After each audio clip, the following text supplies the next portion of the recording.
एक छोटे से गांव में सीमा नाम की एक लड़की रहती थी। उसका परिवार बहुत गरीब था। उसके पिता खेतों में मजदूरी करते थे और माँ लोगों के घरों में काम करती थी। घर में पैसे की बहुत कमी थी, लेकिन सीमा का एक बड़ा सपना था, आईएएस अफसर बनना। गांव के लोग अक्सर उसका मजाक उड़ाते थे।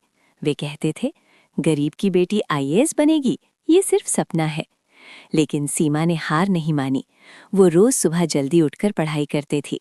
स्कूल के बाद भी वो घंटों किताबों में डूबी रहती थी। कई बार तो बिजली भी नहीं होती थी, इसलिए वो लालटेन की रोशनी में पढ़ाई करती थी। एक दिन उसके पिता ने कहा, बेटी, हमारे पास तुम्हारी पढ़ाई के लिए ज्यादा पैसे नहीं हैं। सीमा ने मुस्कुराकर जवाब दिया, पापा, मुझे सिर्फ आपका आशीर्वाद चाहिए। समय बीतता गया। सीमा ने कड़ी मेहनत की और कॉलेज में भी टॉप किया। उसके बाद उसने यूपीएससी की तैयारी शुरू की। तैयारी बहुत कठिन थी। कई बार उसे असफलता भी मिली। पहली बार परीक्षा में वो फेल हो गई। उस दिन वो बहुत रोई, लेकिन उसकी माँ ने कहा, बेटी, मेहनत कभी बेकार नहीं जाती। ये बात सीमा के दिल में बैठ गई। उसने फिर से पूरी ताकत के साथ तैयारी शुरू की और आखिरकार वो दिन आ ही गया। जब यूपीएससी का रिजल्ट आया तो पूरे गांव में खुशी की लहर दौड़ गई। सीमा ने परीक्षा पास कर ली थी और आईएएस अफसर बन गई थी।